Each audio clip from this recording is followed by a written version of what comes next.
semuanya, kita dari kelompok 2 mata kuliah Metode Analisis dan Penulisan Kasus dari kelas Ibu Elvia Rosantina PhD ya. Kita dari Magister Akuntansi FEB Universitas Indonesia akan mempresentasikan, akan mensimulasikan terkait dengan diskusi analisis ya pembangunan jalan tol dengan pengadaan lahan berskema sewa dengan studi kasus pada pembangunan jalan tol di Yogyakarta. Sebelumnya mungkin kita perkenalkan dulu ya dari diri kita masing-masing.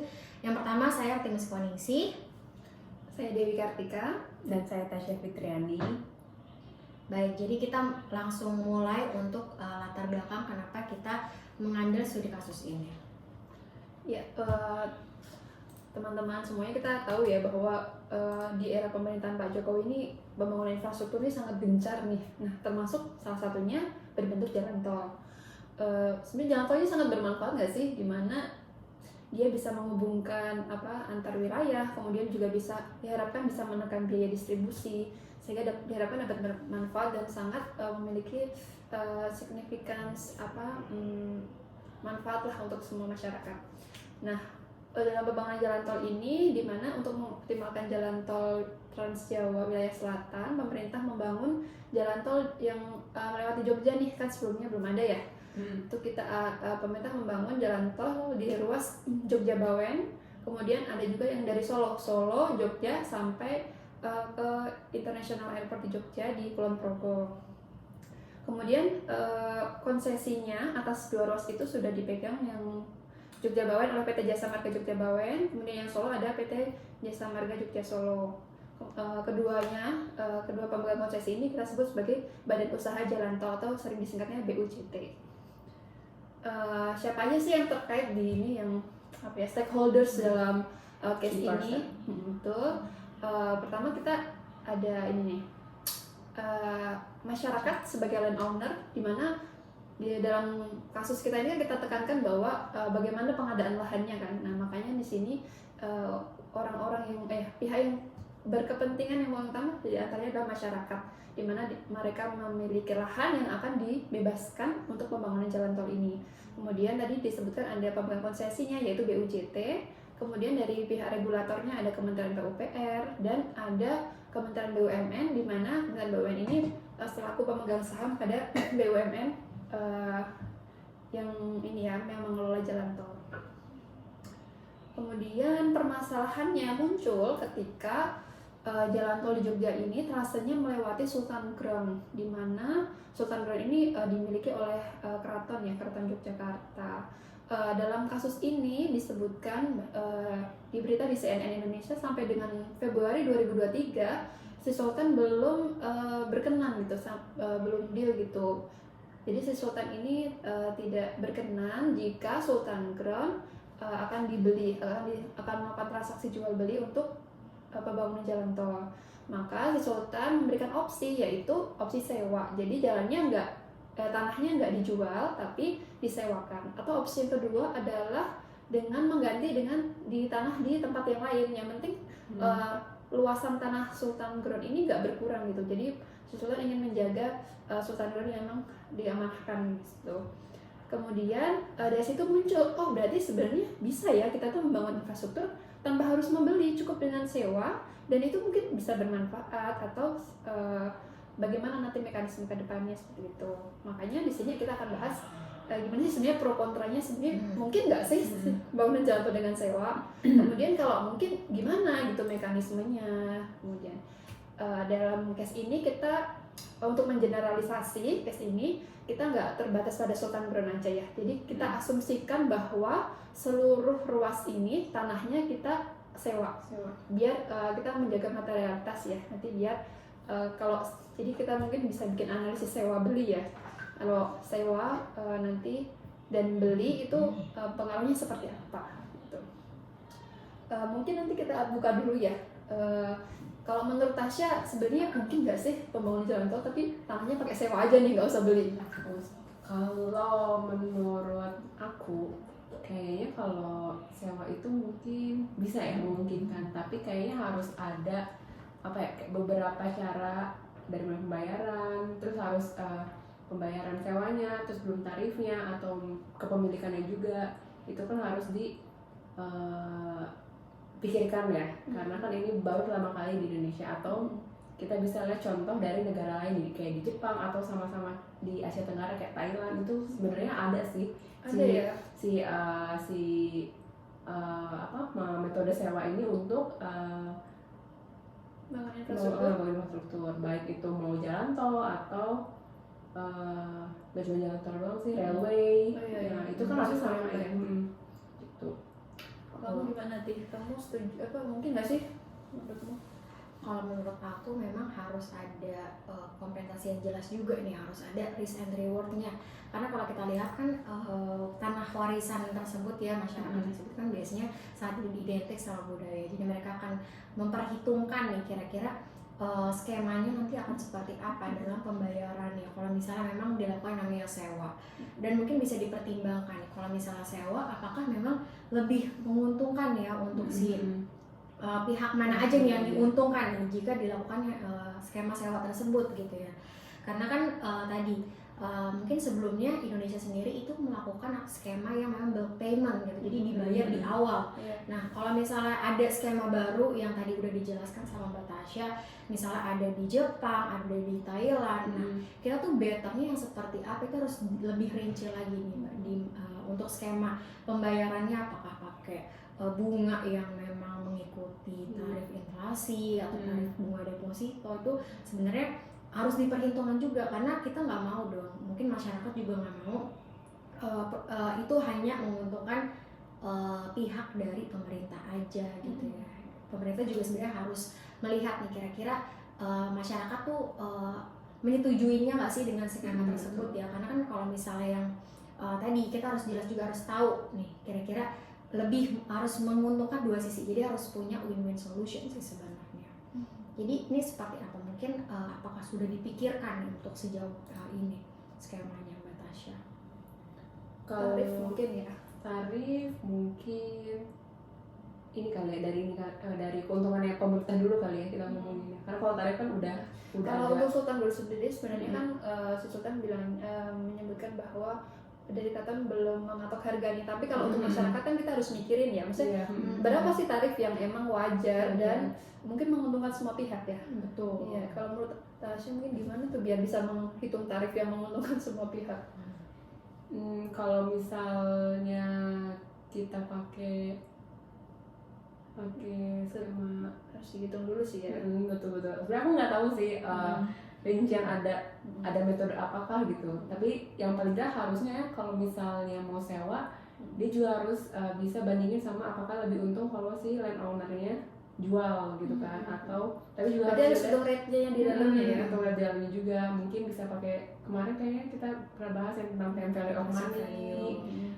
Ini saya sih angka jual nanti terus kita time value kan gitu kan. Nah, tapi itu juga harus dihitung juga kayak kebebannya si pemerintah. Karena kalau misalnya metode sewa itu jadinya pemerintah lebih cepat untuk bikin infrastruktur, karena dia bisa bebannya untuk mengurangi beban mereka untuk membeli juga kan. Sebenarnya gini sih, selama ini tuh kalau bangun jalan tol itu nggak langsung pemerintah yang ngasih duit sih, itu jadi ada namanya dana talangan tanah, di mana dana talangan tanah itu yang nalangin BUJT dulu nih. BUJT biasanya mereka pinjem bank, nanti dana itu untuk nalangin tanah yang dibebaskan, kemudian nanti pemerintah menyesuaikan nih tahun anggaran untuk mengganti dana talangan yang sudah dibayarkan oleh BUJT dengan memperhitungkan rate suku bunga, karena kita tahu ya, maksudnya untuk bangun jalan tol kan butuh dana yang banyak, sehingga BUJT pun pasti akan pinjam bank kan. Pasti mereka juga butuh pinjam bank, nggak cukup dengan equity mereka sendiri gitu. Iya betul tuh. Jadi kalau misalnya pemerintah misalkan dia dananya tuh minjem gitu dari bank, otomatis kan ada bunganya. Gimana dia bayar bunga, bener juga sih. bayar bunga lagi gitu kan. Jadi bunganya tuh double, bayar bunga ke bank sama bayar bunga ke masyarakat. Nah iya, itu yang perlu dipertimbangkan juga sih. Jadi dari sisi ya, dari sisi keduanya tuh harus dipertimbangkan lagi nih skemanya kan seperti apa, itu yang paling penting sebenarnya kita lihat di sini gitu ya. betul. Jangan sampai tadi pemerintah bayar bunga Ke bank. bayar bunga lagi ke masyarakat jadi double. Oh iya, iya. kan? Soalnya dalam sewanya itu ada perhitungan bunganya ya. Betul kan. Kalau Jadi misalnya ya, bill kan dia, menguntungkan ya. kalau bill kan dia ya udah bayarnya di bank aja gitu kan. Mhm. Jadi masyarakatnya dia bayar satu kali aja gitu. Nah kalau misalnya, nah sebenarnya kalau yang kenapa kita juga mempertimbangkan kenapa harus sewa sama harus beli secara langsung itu karena tadi sebenarnya dari sisi pemerintahnya juga harusnya kalau dari kita lihat skema tersebut itu jadinya dirugikan gitu Iya, kan iya, ya. betul, Jadi dari betul. stakeholder, dua stakeholder ini jadi dirugikan gitu. Kalau menurut Mbak Tasya, ini kita balik lagi nih. Kalau menurut Mbak Tasya ini kira-kira apakah udah ada nih sampai sejauh ini tuh pemerintah udah jelas belum sih? Ini tuh benar-benar kita akan melakukan skema ini atau memang baru wacana, benar-benar baru wacana, belum ada studi kasus ya? Mungkin bisa di-share sama Mbak Tasya. Kayaknya kalau ini fix kayak belum ya, kayak baru wacana yang mungkin kayak opsi di mana pemerintah bisa melakukan apa ya infrastrukturnya lebih cepat itu melalui metode sewa. Karena kalau menurutku kalau kayak metode sewa itu mungkin dia bisa nggak bayar pembebasan lahan gitu loh. Ya kan, karena kecuali kalau dia kalau sewa gitu misalnya nggak pembebasan lahan, nggak ada di pembebasan lahan. Terus misalnya kan kalau tanah kayak gini ya, kita nggak ngomongin sultan aja. Kalau tanah kan biasanya suka ada sengketa juga ya antar Betul, keluarga, jadi betul. suka lama. Jadi mau mereka Jual beli pun juga sering sengketa, iya, begitu ya. iya makanya jadi kayak lama aja gitu. Misalnya harusnya infrastrukturnya bisa dalam waktu 2 atau 3 tahun, ini 4 tahun aja cuma buat ngurusin izin surat-suratnya si masyarakat itu kan Yang nggak lengkap gitu yang ya? nggak lengkap Mbak itu. Tasya? Betul, kalau menurut aku sih kayaknya gitu metode sewa tuh unggulnya ada di situ juga. Bentar, sebenarnya kalau yang inisiasi sewa ini bukan dari pemerintah, terus pemerintah menyiapkan apa itu Oh, ya. bukan. Ini kan karena ada usulan dari Jogja ya, dari Karang Jogja. Jadi sebelumnya kalau dari pihak BUJT pun kemarin konfirmasi juga masih pengen itu jual beli aja gitu biar lancar dan udah seperti biasanya gitu, transaksi seperti biasanya. Jadi mungkin mereka masih pihak-pihak yang terkait masih mendiskusikan gitu. Jadi mungkin juga di pihak BUJT juga mungkin sudah bikin analisis gitu ya, visibilitas tadinya gitu. Iya betul. Oke, jadi ini juga sebenarnya kita melihat nih untuk dari kesejahteraan masyarakatnya. Misalnya nih tadi dengan skema sewa gitu kan. Tadi masyarakat kan dibayarnya jadi cuman per bulan gitu ya skemanya. Mungkin nanti misalnya bayarnya per bulan atau seperti apa kan karena sewa, nggak secara langsung. Nah, gimana buat masyarakat yang direlokasi nih? Dia mau tinggal di mana dengan biaya sewa tersebut ya? Yang mungkin cuma bisa nyewa kontrakan ya Mbak Tasya ya. Jadi masa dia tiap hari dari biaya sewa cuma bisa bayar kontrakan. Jadi dia nggak punya usaha lagi nih, gimana caranya dia bisa at least balikin lah mereka punya rumah gitu loh secara untung. Maksudnya yang mereka yang tergusur ini ya. Iya, jadi kan kalau misalnya balikin aku cuman segitu ya, cuman per bulan Itu boleh kan dapat 6 juta, iya, 10 juta belum buat Oke, makan oke. gitu kan ya. Terus belum tadi misalnya dia di situ udah dapat pekerjaan di daerah situ, terus dia direlokasi harus pindah gitu kan ya. Selain dia kehilangan pekerjaan, dia juga kehilangan tempat tinggal. Nah ini kan juga yang perlu diperhatikan. Kalau misalnya dia kehilangan tempat tinggal, tadi dia mau beli rumah, uangnya nggak cukup karena kan tadi bayarnya juga per bulan, dia harus ngontrak. Jadi uang yang buat ngontrak ini itu akan habis gitu kan ya, tapi dia nggak akan dapat rumah at the end gitu ya, karena tadi uangnya terbatas. Nah ini juga sebenarnya harus diperhatikan juga sih sama pemerintah terkait dengan kesejahteraan ya masyarakat di sekitar tersebut, di sekitar jalan tol tersebut. Tapi sebenarnya meskipun bukan sewa ya, meskipun jual beli pun terus masyarakat mendapatkan uang banyak dalam satu waktu, itu pun juga bisa menimbulkan masalah loh Ti. Maksudnya masalah itu bukan cuma ketika kita sewa terus masyarakat dapatnya sedikit-sedikit, ketika masyarakat dapat langsung dalam jumlah yang banyak pun juga bisa bermasalah kan. Ya nggak, tahu pernah dengar nggak yang misalnya mereka dapat uang banyak kemudian beli mobil langsung banyak. Betul, Jadi ya. bisa Karena nggak biasa pegang duit banyak, mereka nggak tahu. Kan biasanya kalau di biasanya lahan infrastrukturnya pemerintah untuk membuat jalan itu kan kayak di pinggir-pinggir ya, ya kan, yang dimana mungkin mereka nggak belum teredukasi edukasi tentang finansial, ya benar, nggak kayak warga-warga di sini gitu kan, di kota gitu. Jadi kayaknya benar kata Mbak Dewi tadi, kalau misalnya mereka dapetnya bulk gitu, bukannya dibeliin rumah lagi atau misalnya beli untuk tempat tinggal lagi, mungkin mereka konsumtif, betul. Dua-duanya sebenarnya bisa berpotensi, bisa Itu kan tadi berpotensi. juga perspektif gitu kan, semuanya seperti itu. Iya. Jadi memang ya ada pro kontranya ya, jadi kita nggak bisa hindari. Terus kemudian mungkin dari situ juga makanya baik sewa ataupun jual beli tetap harus melakukan edukasi ke masyarakat ya tentang bagaimana sih pengelolaan keuangannya gitu.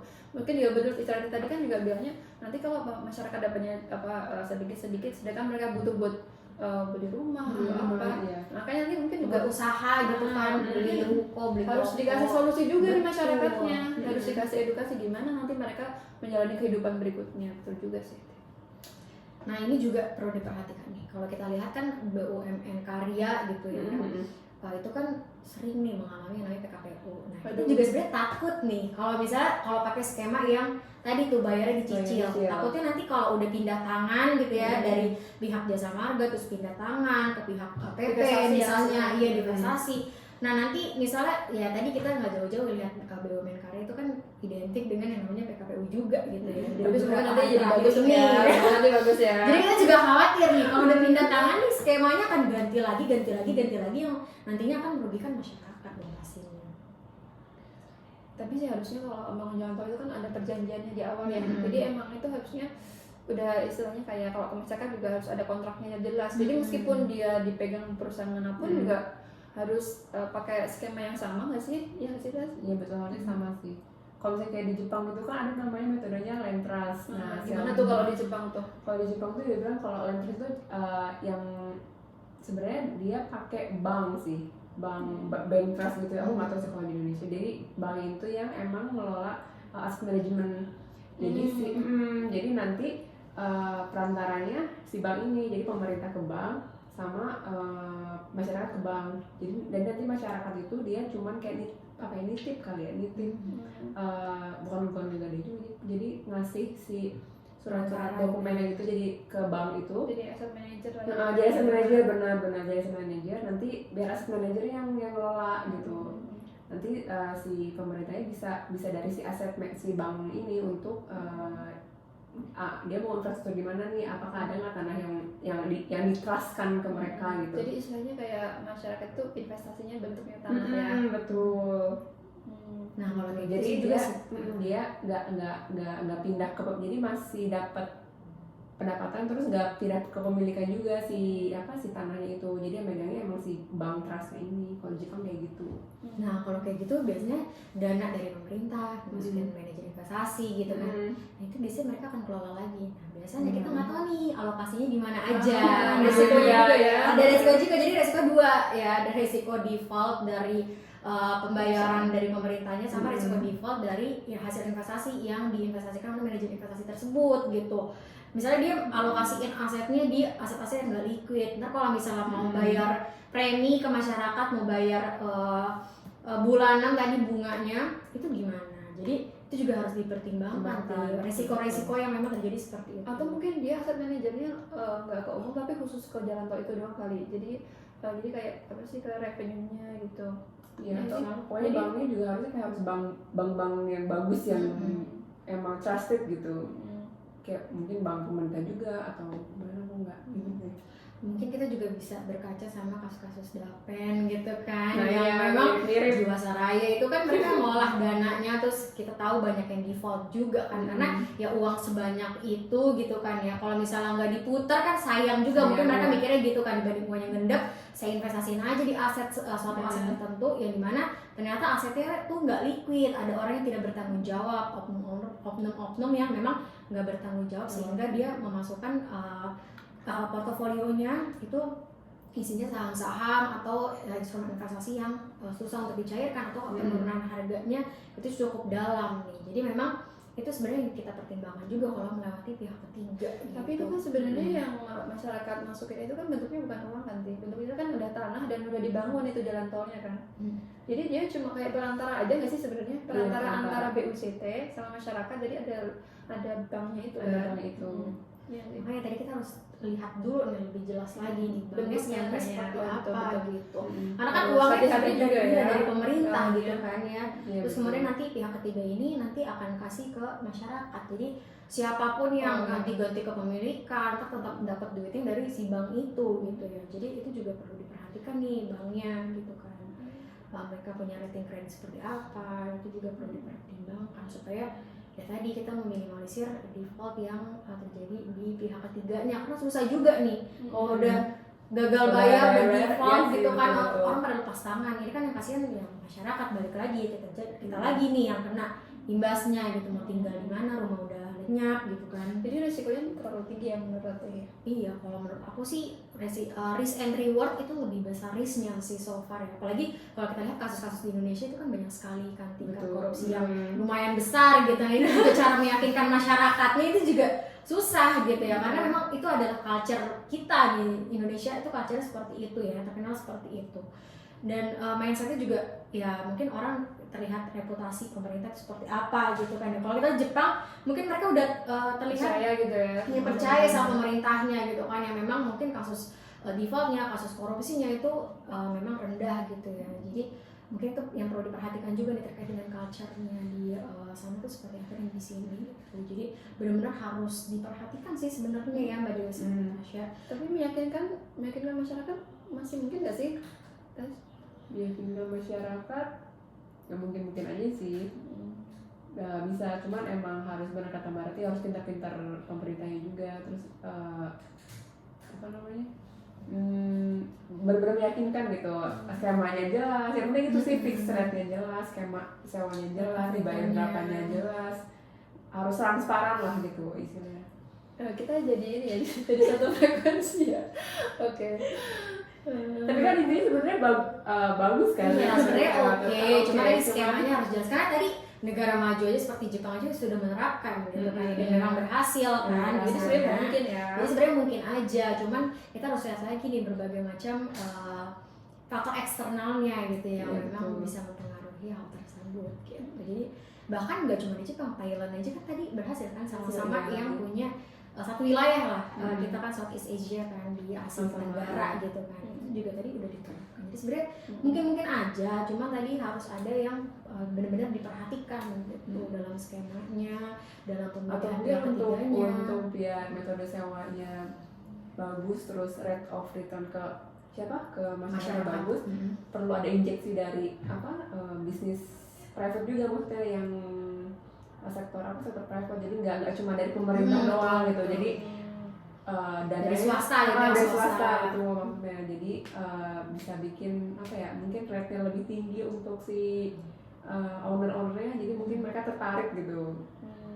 Berarti pemerintah harus pitching banget ya. Maksudnya kayak harus benar-benar memberikan bahwa ya memang prospektif di jalan tol ini ya. Karena Iya. kan biasanya pihak swasta juga milih-milih gitu kan proyek ya. Kalau dia merasa proyeknya mungkin nggak akan jalan ya mungkin sepi kalau nih kita jalan lihat, tol iya ini, gitu. kayak IRR-nya tuh nggak masuk, besar, nggak masuk. Terus kemudian tadi kalau kita lihat dari mereka punya ROI, return on investment-nya juga nggak masuk gitu kan ya. Jadi biasanya swasta tuh lebih jeli. Nah itu mungkin harus lebih yakinkan lagi sih pihak swastanya gitu ya, supaya mereka mau ambil alih lagi di proyek ini gitu. Maksudnya masuk sebagai pemegang sahamnya di situ sekalian dengan apakah mungkin dilihat lagi ini benar-benar tadi bisa mencapai ROI yang kita pengen ya, kemudian bisa mencapai misalnya BEP dalam berapa tahun, itu juga harus dilihat juga gitu ya. Jadi iya, soalnya kan mereka biasanya nggak mau tuh kalau jalan tol yang nggak profitable gitu kan. Iya juga betul. Ya. Tadi terkait berapa lama waktu ya, maksudnya itu menarik juga nih kita bahas. Sebenarnya jangka waktu sewa ini gimana ya? Soalnya Iya kan betul. tadi bilang itu warisan. Nah, maksudnya gimana nih nanti tanah itu diwariskan ke orang lain? Maksudnya seberapa lama sih sewa ini tuh akan? Apakah dia berlanjut terus itu tak terhingga, atau kita harus menetapkan batas waktu nih? Sebenarnya lebih baik menetapkan batas waktu kali ya. Mungkin kalau yang di Jepang tadi, kalau aku baca dari yang working paper ya si Yoshino itu, dia bisa bisa diikat kayak 9 tahun atau 10 tahun. Mungkin maksudnya masa sewanya bisa 9-10 tahun, terus nanti diperpanjang lagi gitu. Oh, diperpanjang ya? Diperpanjang, terus bisa diperpanjang, bisa dialihkan katanya. Tapi makanya harus dikumpulin dulu di si bank trust ini biar lebih mudah katanya gitu sih. Jadi bisa berulang terus si diperbarui terus. Tapi tadi kayak setiap 9 misalnya 10 tahun gitu ya. Berarti itu long lasting dong ya? Long lasting jatuhnya kalau misalnya kalau kayak gini. Karena kan nggak mungkin juga kalau misalnya udah ada bangun jalan tol terus nggak itu ya terus dibongkar lagi kan nggak mungkin kan? Nggak mungkin dibongkar. Pasti long lasting kan. Iya. Kalau jalan tolnya sih nggak mungkin dibongkar, tapi masa sewanya nih. Kalau misalnya long last kayak gitu, ntar kalau misalnya udah punya cucu kan itu mau dibagi, misalnya bagi warisan kan, saya punya cucu saya ada 5, saya mau bagi ke 5 gimana? Itu gimana itu? Kalau misalnya mungkin bentuknya udah jadi kayak surat gitu kali, surat sewa gitu nggak sih? Iya, terus betul. Iya, tapi kan mungkin ada ahli waris yang kecewa gitu kan. Karena dia pengen tanah gitu, nggak ada demo lagi gitu di akhir-akhir gitu kan, itu kan jadi ribet lagi nanti jalan tolnya ditutup atau kan ada juga tuh jalan tol yang akhirnya ditutup gitu kan ya karena tidak menghasilkan. Iya, enggak jalan tol ditutup karena warga tuh pada protes gitu gara-gara ya tadi ada sengketa. Nah gitu. Nah kalau saya pakai sewa kan dia nggak ada sengketa sebenarnya, maksudnya nggak akan ada ngurangin itu konflik sengketa, konflik. Nah iya kalau misalnya udah punya tangan, misalnya ada punya cucu 5 tadi kan juga saya nggak tahu cucu-cucunya saya capek dapetin seperti ini, saya mau lebih untung dijual gitu maksudnya. Iya, untung dijual dibagi-bagi buat warisan gitu. Itu gimana tuh? Bisa dijual juga kan, kalau bentuknya udah jadi surat perjanjian sewa gitu, bisa dijual kan? Bisa. Jadi kayak aset keuangan ya jatuhnya. Iya, jadi lebih mahal nggak sih pemerintah bayar kan? Jadi belinya di harga saat itu dong. Misalnya udah 20 tahun ke depan, udah 20 tahun ke belakang kan harga jadi semakin mahal dong pastinya. Berarti pemerintah akan bayar semahal itu 20 tahun ke depan gitu. Tergantung perjanjiannya kali itu. Iya, tadi berarti semuanya benar-benar harus rate-nya, panjangnya sewa itu harus diperhatiin lagi. Mungkin bisa bakal bagus kalau emang ini transparan terus fix gitu kan. Harus. Kalau misalnya di negara-negara seperti Thailand kan sama tuh kita punya culture gitu ya. Kalau misalnya ini juga ada contoh menarik nih waktu Bali gitu ya. Di Bali tuh waktu itu sempat ada konflik juga gitu kan ya, karena di situ masyarakatnya nggak mau dibuat jalan tol, akhirnya jalan tolnya jadi melewati laut itu. Jadi sebenarnya menarik sih ya, sebenarnya kayak wah ini arsitekturnya menarik banget, keren banget bisa bikin jalan di atas laut. Itu sebenarnya juga karena sengketa juga sebenarnya. Ini kayak tahu pertama di atas laut Indonesia. Itu kan sebenarnya jadi seperti itu kan dampaknya gitu kan sengketa tersebut. Dan jangan sampai nanti sebenarnya pemerintah udah bikin nih capek-capek udah bayar di awal terus tiba-tiba nanti bayar mahal terus di akhir-akhir udah 20 tahun kemudian ada seseorang tadi ya ahli warisnya itu nggak terima gitu ya, dia pengennya pemerintah langsung bayar bulk aja deh sekarang gitu. Terus kemudian itu gimana? Jadi karena kan surat kalau misalnya kayak gitu itu atas namanya masih atas nama dia atau atas nama pemerintah nih? Maksudnya atas nama dia, jadi masih atas nama dia kan? Berarti dia berhak dong untuk saya mau jual semuanya, saya nggak mau ke pemerintah lagi gitu. Bisa aja dia sewa ke pihak lain. Kalau memang tadi misalnya waktu pengalihan sewa jatuhnya, tanggal waktunya misalnya udah habis tadi 10 tahun, dia nggak mau perpanjang, kan itu juga butuh tanda tangan kan. Saya nggak mau perpanjang, mungkin udah sampai 10 tahun aja. Awalnya mungkin dia mau ya, terus kemudian habis rundingan nih besoknya udah deadline-nya, tiba-tiba besoknya sih nggak mau gitu. Iya, masa tanahnya dia doang yang dijual, tanah yang lain sih disewa, nanti ada rumah di tengah jalan tol doang namanya kan. Ya itu kan nggak mungkin kan, pasti nanti at the end pemerintah akhirnya bayarnya jadinya lebih mahal juga, bayarnya di harga saat itu gitu kan, di 20 tahun atau mungkin 15 tahun ke depan. Itu kan juga jadi merugikan juga kan sebenarnya. Jadi sebenarnya harus ada studi kasus sih, jadi harus bandikin nih kira-kira yang di Jepang itu seperti apa, kemudian di Thailand itu seperti apa. Ya harus ada benchmarkingnya. Kenapa mereka bisa berhasil, terus kalau misalnya memang mereka juga punya kendala-kendala mungkin bisa dievaluasi gitu. Iya betul, buat antisipasi resikonya pemerintah kita juga. Mitigasi ya. Jadi sebenarnya menarik itu tentang waktu ya. Misalnya tidak terbatas, berarti kan tadi permasalahannya seperti itu ya. Terus misalnya kita batasin nih, tadi itu sebenarnya pertimbangannya apa ya? Untuk membatasi apa 10 tahun, apakah 20 tahun, abis itu udah lunas gitu, udah nggak perlu sewa lagi gitu. Bisa nggak sih kayak gitu? Oh, kalau kayak gitu berarti jatuhnya pemerintah tadi pakai skema yang Cicil ya? iya, Cicil. cicil, Oh, jadi jatuhnya. hitungannya annuitas gitu. Jadi pakai present value gitu. Jadi jatuhnya bukan sewa tapi beli cicil ya. tapi beli pakai cicil. harga yang mungkin lebih tinggi gitu ya secara akumulasi gitu. Iya, Jadi kan karena mau ya, bunganya gitu. annuitas gitu. Jadi kita lihat seperti apa gitu nanti skemanya. Sebenarnya sih ya kalau misal lebih tadi kalau misalnya dicicil ya ada kontranya juga. Tadi kalau misalnya cuma dapetnya sekian gitu, walaupun memang secara akumulasi dia akan dapetin tadi bunga yang cukup kompetitif juga misalnya, ditambah mereka punya pokok juga tuh ya, pokok sama bunganya itu lumayan kompetitif karena kan dia melihat mungkin 10 tahun ke depan nih harga tanah akan seperti apa, tadi pakai present value gitu kan ya. Udah dihitung-hitung, kemudian tadi misalnya 10 tahun jangka waktunya dia dapat, sama aja kayak kita nyicil mobil deh. Nyicil mobil itu kan kita nyicil kelihatannya kalau nyicil tuh lebih mahal kan, dibandingkan dengan cash. Itu sama aja karena tadi time value of money gitu ya. Jadi uang yang kita Nilai uangnya nilai uangnya di ke depan tuh akan seperti apa gitu. Tapi kan nggak semua orang tadi mau ya. Nah itu ya permasalahan berikutnya. Walaupun lebih tinggi, tapi kan nggak semua orang mau untuk mengambil resiko tersebut karena mereka juga pintar nih kan masyarakat.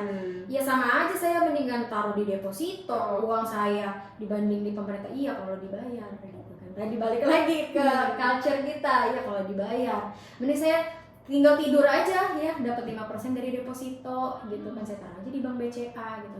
Saya taruh aja di bank-bank besar lah yang udah punya reputasi bagus gitu. Sebenarnya saya merasa lebih aman juga iya, ya. lebih aman. Jadi udah bisa tadi tinggal tidur aja gitu, dapat yang pasti. Dapat return yang pasti ya. Jadi permasalahan di masyarakat ini jadi banyak ya. Iya banyak juga yang harus Risikonya juga dihadapi sama semua pihak juga, dari masyarakat, dari BUJT, pemerintah juga menghadapi resiko untuk pembangunan jalan tol ini. Kemudian tadi di negara lain udah pernah. Jadi tinggal nanti mungkin PR berikutnya bagi pemerintah kita adalah dan BUJT kita adalah untuk melakukan visibility yang lebih mendalam, benchmarking, menentukan skema yang tepat gitu, yang harus transparan sama detail, pemerintah sama masyarakatnya.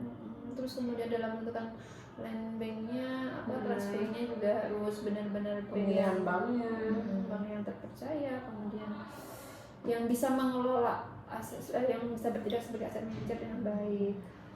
Kemudian kalau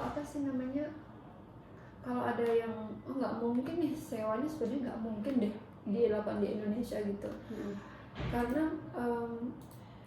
dia berpikir gimana proses maksudnya mungkin nggak semua landowner itu kan setuju ya untuk menyewakan atau nggak semua landowner ini setuju untuk memberikan sewa gitu. Mungkin BUJT bisa mix kali ya, ada yang sebagian sewa beli gitu, atau sebaiknya kita tentuin satu aja, kayak sama di Mbak. Masa sih jalan tol itu banyak nih, jalan tol itu panjang, yang punya tanah itu banyak banget itu. Iya.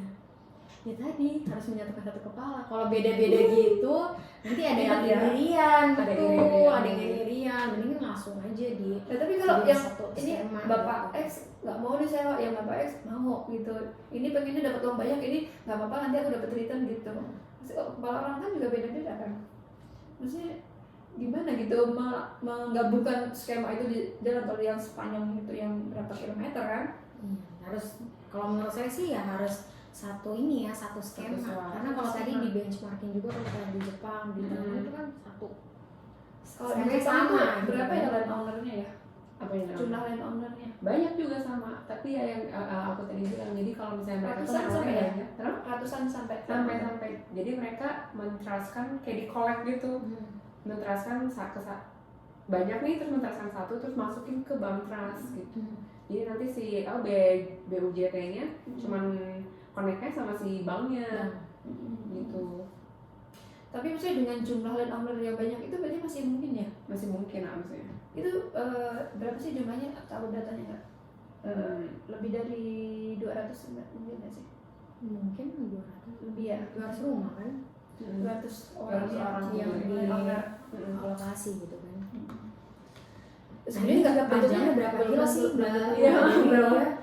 Berapa kilo ya? Itu Coba aku berapa? google dulu kali ya.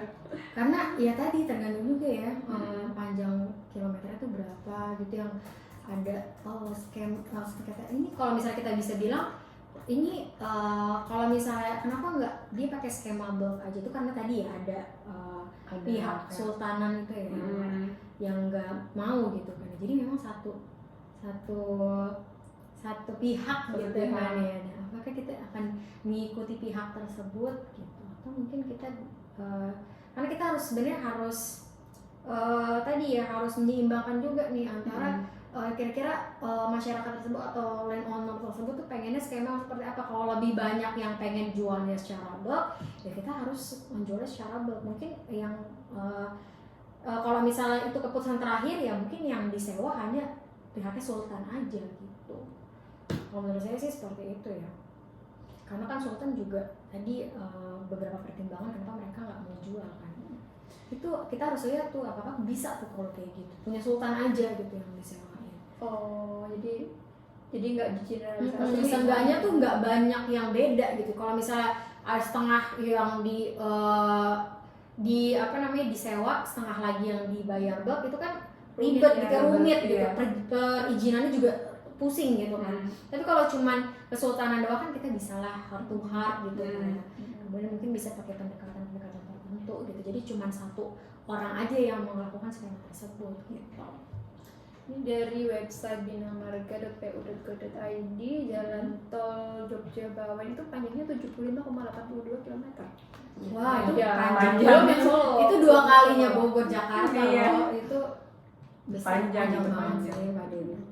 Jadi kalau tadi itu pasti banyak sih, mungkin bisa hampir ribuan kali ya landowner tuh kalau segitu. Bisa jadi kan sudah di Solo juga. Tuh kalau misalnya beda-beda skema nanti kita pusing sendiri. Yang bisa rumah A maunya skema A, rumah B maunya skema B, Tetanggaan aja bisa iya, beda. beda gitu kan. Jadi konflik lagi itu. Gitu. Oke. Jadi sebenarnya mungkin kita bisa mulai hipotesis kita. Jadi mungkin nggak, kalau dari pertanyaan mungkin nggak berarti mungkin ya, sebenarnya. Cuma ada banyak hal yang harus dipertimbangkan. Karena ini kan pertama kali Indonesia mau ada metode ini juga, masih wacana juga, jadi visibility-nya tadinya harus kuat banget lah ya, ini harus detail banget. Kemudian Skema-skemanya juga tadi mungkin harus ada bikin berapa opsi gitu kan ya. Iya, Opsi yang full mereka sewa, opsi yang full mereka bayar secara bulk, atau opsi yang setengah-setengah gitu. Tadi untuk yang setengahnya tapi hanya untuk yang kesultanan aja gitu. Karena kalau misalnya yang beda-beda banyak orang tuh kayaknya kurang mungkin sih. Itu terlalu banyak opsi. Iya, terlalu banyak opsi. Jadi tadi mungkin opsinya bisa 3 tuh bisa. jadi kita bikin apa sih namanya, analisis sewa beli, terus nanti opsinya ada 3 itu tadi ya, sewa, beli, sama sebagian yang punya Sultan Brunei. Nanti mungkin habis ini bisa buat tesis kita nih, buat kita hitung ya. Kita hitung nih nanti perhitungan skemanya kan seperti apa. Oke. Terus mungkin sekalian tadi hipotesis, sekarang mungkin kita berikan rekomendasi kali ya buat apa nih, BUJT kali atau buat Kementerian PUPR kali ya. Regulasi sih terkait regulasi harus kuat nggak sih? Terus tadi terkait dengan pemilihan tadi ya tahap 3 kalau misalnya tadi mau pakai skema land trust. Kemudian bisa dikatakan itu kalau dari saya mungkin Mbak Tasya ada tambahan nih. Skema yang bisa digunakan gitu. Tadi selain apa mungkin ya rekomendasi gitu. rekomendasi buat Stakeholder kita ya. Mungkin kalau aku sih mungkin lebih ke edukasi masyarakat sih. Nah, itu edukasi itu penting banget ya. Karena kan culture Indonesia itu kan kuat banget ya. Jadi tetangga sama tetangga aja bisa kedengeran tuh kalau gosip gitu kan. Kan gosip. Iya. Maksudnya takutnya pada- ada ketidakadilan gitu ya. pada skema apapun, baik jual beli maupun sewa, Sosialisasi. edukasi keuangan masyarakat itu penting banget. Penting, betul. Masyarakat dapat uang banyak atau dapat Iya, uang sedikit, betul. itu tetap harus diedukasi. Mau dibawa kemana nih uangnya gitu ya. Pembangunan jalan tol itu jangan cuma berhenti, pengadaan lahannya berhenti, udah dibayar udah gitu, tapi abis itu gimana gitu masyarakat kita, ya nggak sih? Iya, betul. Jadi memang benar-benar harus dipikirkan ya Mbak Dini. Jadi mungkin Iya. nanti skema-skemanya sih kita harus buat. Tadi untuk rekomendasinya tadi ada beberapa, untuk pemerintah, untuk BUJT juga ya, untuk masyarakat tadi ya, kita juga ada edukasi juga untuk masyarakat. Transparansi itu juga penting banget tadi Mbak Tasya mention juga ya. Terus ini nggak sih aspek hukumnya harus jelas Mm-mm, juga nggak sih? betul. Nanti kalau ada sengketa gimana, kemudian itu Betul. nanti mungkin kalau diwariskan gimana, itu harus jelas itu loh dari awal ya, jangan sampai nanti ada kasus dulu baru dibikin gitu. Jadi dari awal emang persiapannya harus matang gitu. Oke, seperti itu ya. Ya, kira-kira seperti itu diskusi kita di hari ini untuk studi kasus terkait dengan analisis pembangunan jalan tol dengan pengadaan lahan berskema sewa dengan studi kasus pembangunan jalan tol di Yogyakarta. Kira-kira sekian kita punya diskusi. Dan kita akan mempelajarinya lagi lebih lanjut nanti skema yang akan ditetapkan seperti apa berikut dengan risk and reward-nya juga nanti kita akan perhitungkan. Semoga bermanfaat buat teman-teman semuanya dan terima kasih Sudah menyaksikan channel ini. terima kasih. Terima kasih. Bye.